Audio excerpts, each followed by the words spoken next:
Welcome to Relaxed Reddit Readings. Today we have 3 Reddit stories for you. Reddit stories that made me rethink everything. Story 1. My new neighbor won't stop yelling at birds. My new neighbor has been screaming at birds for weeks and I'm losing my mind.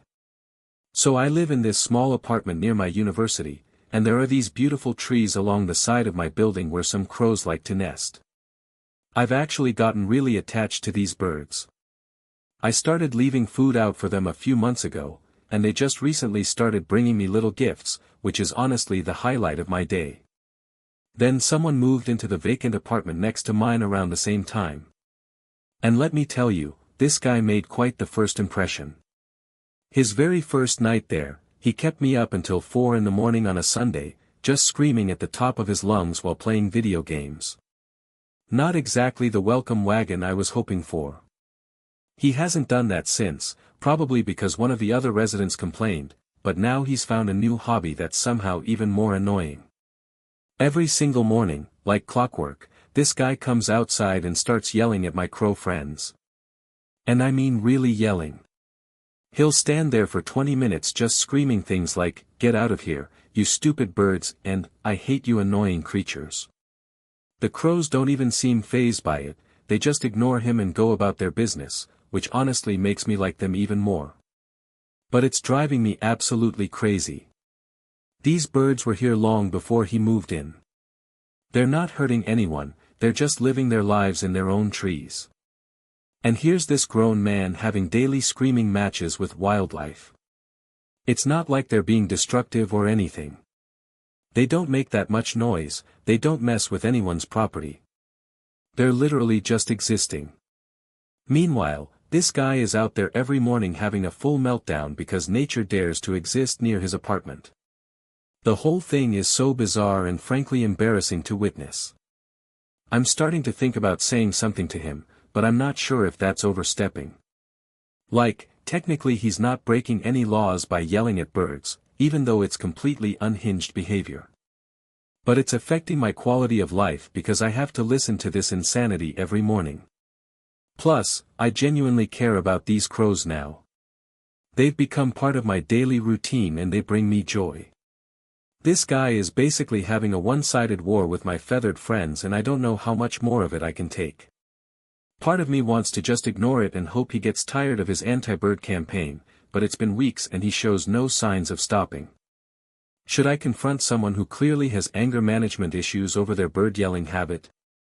If you're enjoying these stories, hit that like button and let me know in the comments which story you relate to the most. Story 2.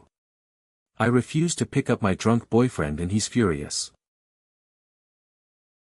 I left my boyfriend stranded after he spent all his money drinking and I'm wondering if I was too harsh. So I'm 32 and I've been with my boyfriend Dan for almost 5 years. He's 49 and we have a 2-year-old son together. I also have a 10-year-old daughter who lives with us. Dan is a recovering alcoholic, and this is where things get complicated. 2 years ago, we actually broke up because of his drinking and he went to rehab. After that, we both tried to work on ourselves and eventually got back together. I really thought we'd turned a corner. Unfortunately, he started drinking again from time to time. For the past 3 years, I've been the main breadwinner while also being a full-time student.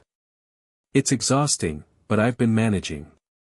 Dan does help with the kids when I'm studying, which I appreciate, but the drinking thing has been an ongoing issue. So last night, Dan went out with some friends. Before he left, I reminded him to save money for his bus fare home and maybe not drink too much since we have the kids to think about.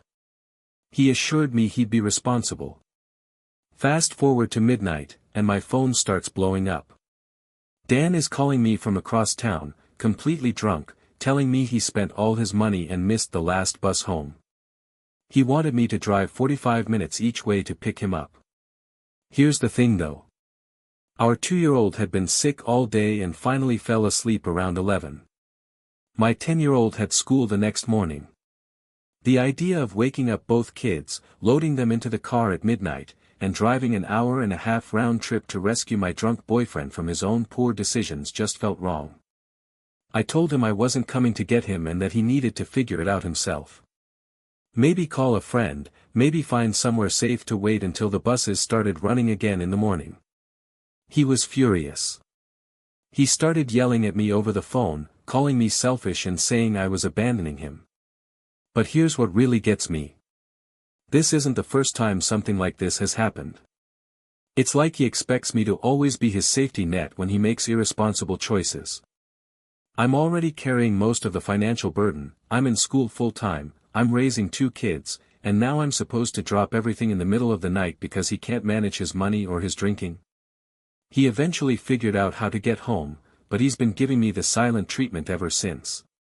Part of me feels guilty because relationships are supposed to be about supporting each other. But another part of me feels like I'm just enabling his behavior by constantly rescuing him from the consequences of his choices. I mean, if I always swoop in to fix things when he messes up, what motivation does he have to actually change? Am I being too harsh by expecting a 49-year-old man to handle his own transportation after a night out? Story 3. My best friend says I'm boring now and I don't know what to do. My best friend just called me boring and I'm honestly heartbroken about it. So I've been best friends with Lily since we were kids. We're both 25 now and she's basically family to me. We grew up together, lived together all 4 years of college, and she's honestly one of the most important people in my life. Over the past couple years though, my lifestyle has changed a lot because I'm preparing to apply to medical school. It's been really tough. I work, volunteer, and spend tons of time studying. When I actually do have free time, I usually want to do something low-key like grab dinner or watch a movie at home. I'm just exhausted most of the time. Lily, on the other hand, loves going out to crowded bars and clubs. She's always been the social butterfly type, which I used to love about her. But lately, whenever she suggests going out, I find myself making excuses or suggesting alternatives. It's not that I don't want to spend time with her. I just can't handle the loud music, the crowds, the late nights when I have to be up early the next day. So the other night, she asked me to go to this new club downtown and I suggested we grab dinner instead, maybe try that new restaurant we've been talking about. That's when she exploded. She told me I've become boring and that I never want to do anything fun anymore.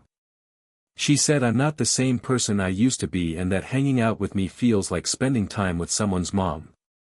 That really stung because it's not like I chose to become less social. Med school prep is incredibly demanding and I'm doing my best to balance everything. I tried to explain that I'm just in a different phase of life right now and that I still want to spend time with her, just maybe doing different things. But she said that if I can't make time for the things she wants to do, then maybe we're just growing apart. The whole conversation left me feeling terrible because she's right that I've changed, but I don't know what else to do. I can't sacrifice my future goals just to maintain our old social routine. At the same time, I don't want to lose my best friend. I suggested we could compromise, like maybe go out once a month and do quieter activities other times, but she said that wasn't enough. She wants someone who's actually excited to go out and have fun, not someone who treats it like a chore. I get where she's coming from, but I also feel like she's not understanding where I am in my life right now. This is a temporary sacrifice for long-term goals. I'm not going to be in med school prep mode forever. But she seems to think I should be able to just turn off the stress and exhaustion whenever she wants to hang out. The worst part is that now I'm second-guessing everything. Maybe I have become boring. Maybe I'm being too rigid about my schedule. But I also worked really hard to get where I am and I don't want to throw it away. Is it fair for her to expect me to prioritize going out over my career goals? If you enjoyed these stories, drop a comment telling me which one was your favorite. And if you want more relaxed Reddit readings, make sure to like, subscribe, and hit the bell so you never miss a video. Thanks for watching. If you enjoyed these stories, like, comment and subscribe for more relaxed Reddit readings.